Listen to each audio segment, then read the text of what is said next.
사랑을 추구하며 신령한 것들을 사모하되 특별히 예언을 하려고 하라. 방언을 말하는 자는 사람에게 하지 아니하고 하나님께 하나니 이는 알아듣는 자가 없고 영으로 비밀을 말함이라. 그러나 예언하는 자는 사람에게 말하여 덕을 세우며 권면하며 위로하는 것이요 방언을 말하는 자는 자기의 덕을 세우고 예언하는 자는 교회의 덕을 세우나니 나는 너희가 다 방언 말하기를 원하나 특별히 예언하기를 원하노라. 만일 방언을 말하는 자가 통역하여 교회의 덕을 세우지 아니하면 예언하는 자만 못하니라. 그런즉 형제들아, 내가 너희에게 나아가서 방언으로 말하고 계시나 지식이나 예언이나 가르치는 것으로 말하지 아니하면 너희에게 무엇이 유익하리요?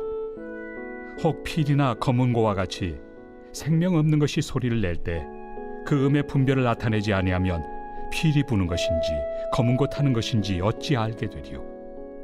만일 나팔이 분명하지 못한 소리를 내면 누가 전투를 준비하리요? 이와 같이 너희도 혀로서 알아듣기 쉬운 말을 하지 아니하면 그 말하는 것을 어찌 알리요? 이는 허공에다 말하는 것이라.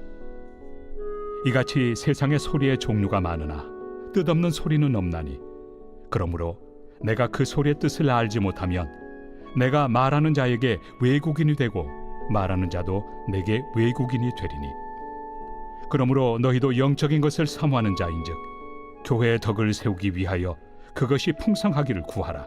할렐루야. 오늘도 미라클 RT로 함께하는 사랑하는 천안심리교회 모든 성도님들을 환영하고 축복합니다.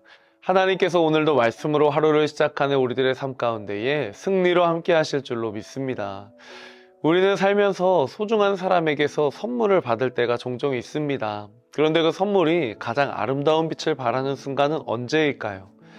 바로 그 선물을 준 사람의 마음과 목적에 맞게 사용될 때일 것입니다.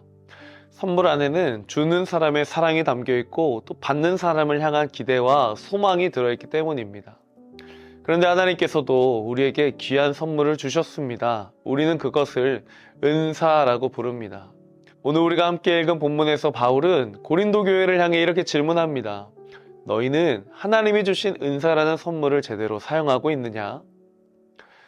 당시 고린도 교회는 은사가 넘치는 교회였습니다. 방언을 말하는 사람들, 예언하는 사람들, 병 고치는 사람들로 가득했습니다. 겉으로 보면 굉장히 영적이고 역동적인 교회였을 것입니다. 그런데 문제가 생겼습니다.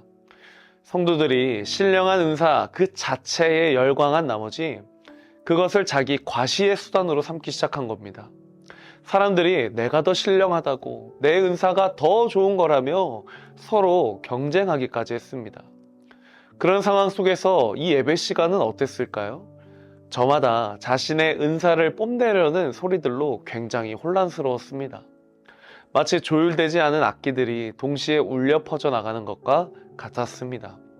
소리는 요란했지만 아무도 알아들을 수 없었고 결국 바울의 표현대로 허공에다 말하는 것이 되어버린 것입니다. 이런 고린도 교회를 향해 바울은 1절에 이렇게 고백합니다. 사랑을 추구하며 신령한 것들을 사모하되 특별히 예언을 하려고 하라. 아멘. 바울은 은사를 이야기하기 전에 먼저 사랑을 추구하라고 말합니다.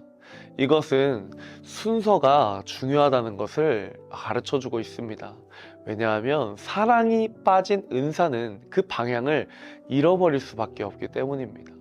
사랑이 없을 때 은사는요, 하나님을 위한 도구가 아니라 나를 드러내는 수단으로밖에 사용되지 못합니다.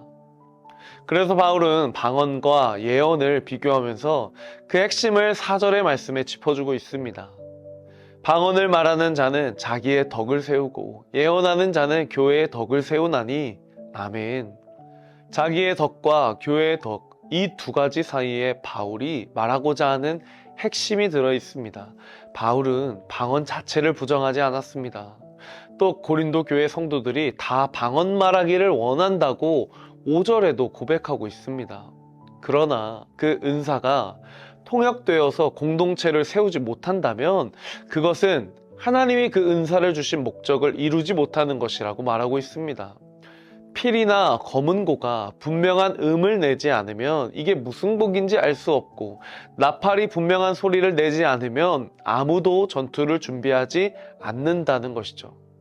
은사도 마찬가지입니다. 그것이 공동체를 향해 분명한 메시지를 전달하고 형제 자매를 세우는 그 목적을 향해 나아가야 합니다. 그렇다면 은사가 허공이 아닌 공동체를 향해 흘러가게 하는 통로는 무엇일까요? 바로 사랑입니다. 사랑이 없으면 은사는 자기 만족과 교만의 도구가 됩니다. 그러나 사랑이 있을 때 은사는 나를 위한 것이 아니라 옆에 있는 형제와 자매를 세우는 도구가 됩니다. 사랑이 있을 때 은사는 비로소 하나님께서 그것을 주신 목적에 사용되는 것이죠. 그래서 바울은 12절에 이렇게 고백합니다.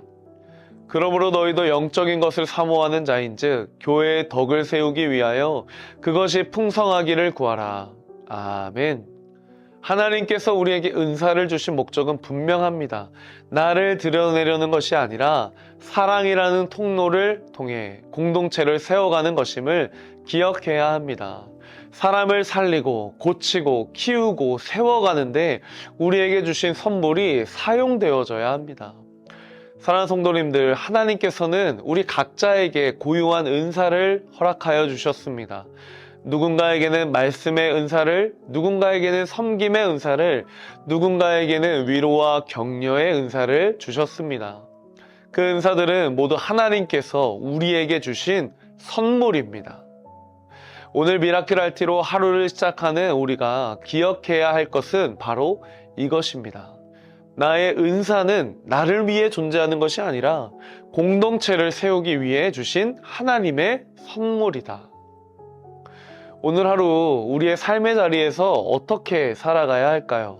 어떻게 살아가시겠습니까? 하나님께서 오늘 나에게 주신 이 시간과 재능과 그리고 은사를 가지고 나는 오늘 누구를 세워주고 누구를 위로해야 하는가? 나를 드러내려는 교만을 십자가 앞에 다 내려놓고 내게 주신 은사가 사랑이라는 통로를 지나 내 가정과 직장과 그리고 교회 공동체를 아름답게 세워가는 축복의 도구로 쓰임받고 싶은 마음으로 가득 채워지길 소망합니다.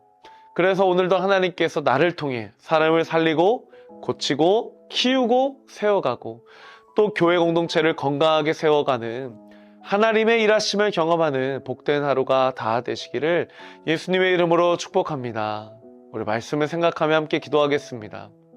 사랑의 하나님 감사합니다. 오늘 고린도 교회에 선물로 주신 그 은사들이 사랑 없이 사용되어짐을 통해서 그 고린도 교회 안에 여러 가지 문제가 있었음을 돌아보게 하시니 감사를 드립니다. 하나님 우리에게도 수많은 선물을 이미 주신 줄로 믿습니다. 그 선물을 우리가 감사함으로 여기며 하나님 나라와 이 교회 공동체를 건강하게 세워나가는데 쓰임받는 우리가 되기를 소망합니다. 사람을 살리고 고치고 키우고 세워가는 데 있어서 우리의 마음을 다해 이 모든 것들에 동참하고 함께하는 우리 모두가 되도록 주님께서 축복하여 주시옵소서. 감사드리며 사랑이 많으신 예수님의 이름으로 기도드립니다. 아멘. 여기 모인 우리 모두가 마음 열어 서로 사랑하고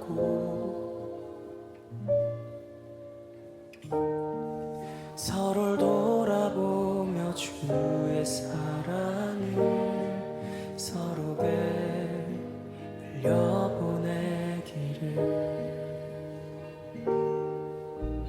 주의 마음 가진 우리가 그의 뜻 따라 서로 사랑하고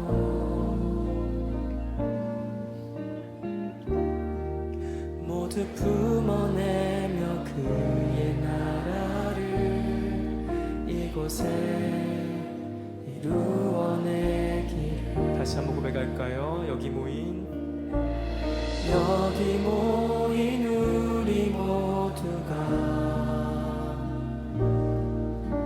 마음 열어 서로 사랑하고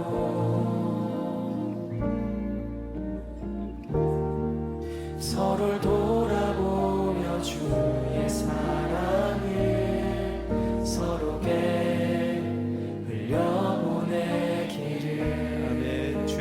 가진 주의 마음 가진 우리가 그의 뜻 따라 서로 사랑하고